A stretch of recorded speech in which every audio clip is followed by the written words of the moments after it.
Punjab assembly के बाहर मौजूद हूँ। यहाँ पर आज कुछ मीटिंग्स हुई हैं कि सेक्रेटरी जो हैं वो वुज़रा की बात नहीं मान रहे और कुछ कंप्लेन है सेक्रेटरीज के हवाले से। मैडम सुंबल मलिक साहब हमारे साथ मौजूद हैं, इनसे गुफ्तगू करते हैं कि आज क्या कार्रवाई हुई और वो इस पे क्या कहती हैं। अस्सलाम वालेकुम मैम, सेक्रेटरी जो हैं वो वुज़रा की बातें नहीं मान रहे, क्या सीन है? बिस्मिल्लाहिर्रहमानिर्रहीम। ये जो सेक्रेटरीज हजरात है ना, उनको पीटे दौर की आदतें पड़ी हुई हैं।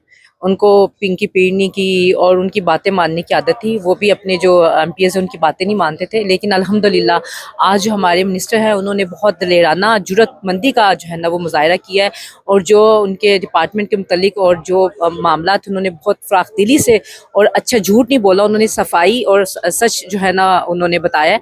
तो इंशाल्लाह ये जो सच है ये अब सेक्रेटरीज को पता चलेगा कि वो सिर्फ गवर्नमेंट के जो है ना वो एम्प्लॉय नहीं है, वो आवाम के एम्प्लॉय है। वो आवाम की बेहतरी के लिए बैठे और उन्हें आवाम की बेहतरी के लिए काम करना है।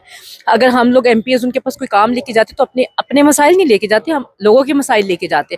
अगर हमारी रसाई सेक्रेटरीज तक अल्लाह ताला ने हमें इज्जत के साथ उन तक रसाई दी, एक आम आदमी की नहीं है, तो एक हम लोगों की वो आवाज़ नहीं सुनते तो वो आम आदमी का क्या हाल होगा। इंशाल्लाह हमारी जो CM साहिबा है इस पर बहुत अच्छा काम कर रही है, और हमारे स्पीकर साहब का आज अपने इनिशिएटिव देख लिया कि उन्होंने एक भरपूर जो है इस पर स्टैंड लिया है। इंशाल्लाह आने वाला जो वक्त है सेक्रेटरीज हजरात से भी जो है ना वो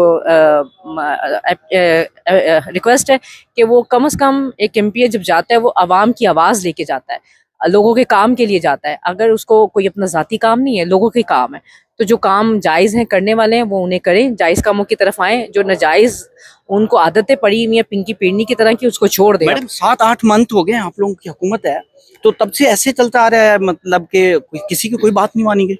बातें नहीं, ऐसी बात नहीं है। जब एक आदतें ही बिगड़ी हों तो बिगड़ी आदतों को ठीक करने में टाइम लगता है, और इंशाल्लाह हमारी ये जो गवर्नमेंट है ना वो काफ़ी हद तक बिगड़ी आदतों को ठीक कर लेगी। आज सुने आप अरकान बड़ा प्रोडी फील कर रहे हैं कि कम अज़ कम इख्तियारात तो इस्तेमाल हुए और ब्यूरोक्रेसी जो बेलगाम थी, आज आप अरकान की बातें सुनी गई हैं।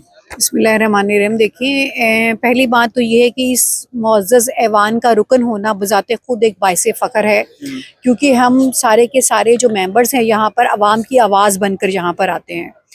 और बाकी रह गई बात जो आपने ब्यूरोक्रेसी की, तो मेरा ये मानना है कि ब्यूरोक्रेसी और ये ऐवान हमारी स्टेट के दो बड़े ही बेहतरीन और इम्पॉर्टेंट पिलर्स हैं, और इन दोनों को बहुत कोऑर्डिनेशन के साथ चलना चाहिए। लेकिन सम टाइम ये होता है कि कुछ लोग इंडिविजुअली या इनफरादी हैसियत में जब अच्छा परफॉर्म नहीं कर पाते तो उन पर ज़ाहिर है कि सवाल उठता है इस ऐवान के अंदर, जो आज सवाल उठा। कमेटी ने क्या सुजेस्ट किया सेक्रेटरी साहब के हवाले से? देखिए, अभी कमेटी की जो प्रॉपर इन राइटिंग फाइंडिंग्स हैं वो मेरे सामने नहीं आई हैं, लेकिन कमेटी में हमारे ऑनरेबल मेंबर हमारे बड़े भाई समीउल्लाह खान साहब ने जो खिताब फरमाया है, उन्होंने अपनी तकरीर में जो मुअज़्ज़ज़ ऐवान में की और स्पीकर साहब को मुखातिब करके उन्होंने ये बताया कि कमेटी के जो 30 मिनट के दौरान डिस्कशन थी उसमें जो सेक्रेटरी मौसूफ का रवैया है वो बिल्कुल भी अच्छा नहीं था, और इन 30 मिनट्स के अंदर उनका ये कहना है और उनका ये मानना है कि बिल्कुल भी उनको ये नहीं